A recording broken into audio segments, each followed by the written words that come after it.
Welcome back. We're now going to speak about burnout. Burnout is a state in which people who have been under large amounts of stress in their professional and/or in their private lives no longer can function properly. It involves physical and emotional exhaustion, cynicism and detachment, and feelings of lack of accomplishment and ineffectiveness. It also can lead to physical illness. Burnout occurs in virtually all caregivers, whether they are professional, trained or untrained, at one point or another. Burnout doesn't appear overnight. It builds up over a period of time. A person with burnout frequently is unaware that it is happening. Thus, burnout is dangerous for the caregiver and for his or her clients. In this section, we'll describe the causes and prevention of burnout and how to deal with it once it happens. As an activity, describe an incident of burnout that you've had. What consequences did it have for yourself, for your clients, and for your personal life? Let's take a short look at the causes of burnout. Burnout is caused by caring a great deal and by working very hard without taking time and making space for yourself. You feel strong obligations toward your clients, toward your family or friends, toward a cause, or toward other things. You wear yourself out physically and emotionally and do that chronically. As an activity, describe an incident of burnout in yourself or another person. What caused it? Let's now look at some of the symptoms and signs of burnout. And there are quite a number of those. We'll give a few here. First, the physical symptoms. These include emotional exhaustion, physical exhaustion, sleep problems, that is, insomnia because of thinking about the circumstances, and or sleeping too much because that will allow you to escape from the world. Another symptom is not being able to concentrate. You can be forgetful, even of simple things. You can have problems with eating, either eating too much to get pleasure or eating too little because of nervousness. You can have anxiety, depression, irritability, anger, frustration, feelings of being detached and isolated, a lack of optimism, being cynical about everything, apathy, hopelessness, a feeling of being useless in life, and low performance levels in your professional life and in your private life. As you can see, this is a very wide variety. And there can be other psychological symptoms, and those can be individual. Also, there can be a large number of physical symptoms. We emphasize that you must get these checked out by a doctor.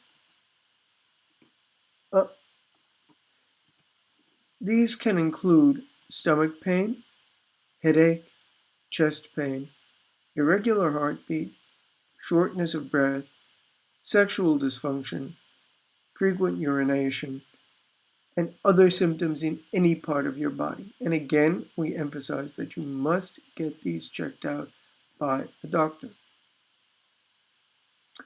As we'll see in the course on psychology and trauma, high levels of stress can lead to serious physical illness. This is another reason for dealing with it and for preventing burnout. As an activity, give the symptoms that you had during an incident of burnout. It can be either you or a friend or colleague. How did you deal with these symptoms and the resulting consequences? Let's talk about dealing with burnout. The first point in dealing with burnout is realizing that you have it. People with it tend to ignore it and ignore colleagues and friends telling them about it. We urge you to take it very seriously. The next step in dealing with it is to find somebody to talk to. As we've already mentioned in previous sections of this course, supervision and/or intervision are essential. As we've said before, if you don't have it on a regular basis, whether or not you're in burnout, you're not acting as a responsible caregiver if you don't have supervision or intervision. If there is no professional supervisor around, find a colleague with whom you can speak. If worst comes to worst, contact us. In mild to moderate burnout, you may have to stop work and give your other obligations to others. In serious burnout, you certainly will have to do this. The period of your getting out of your work will vary between individuals and with circumstances. It is essential that you do things that you like and that give you satisfaction and that don't have to do with your obligations and the activities that caused the burnout in the first place. Obviously, it's important that you make a plan for preventing burnout in the future. And again, as an activity, we ask you to describe an incident of burnout that you or another person had and how you or the other person dealt with it. Now let's talk about prevention of burnout. There are a number of important aspects to this. One of these is prioritization in your work and in your private life.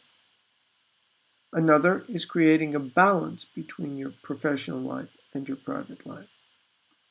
Still another is taking time for yourself, doing activities that give you pleasure and satisfaction.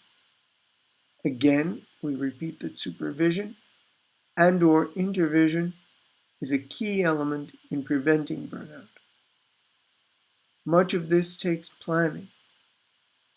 For many people, this also takes adaptation and changing of their thought processes.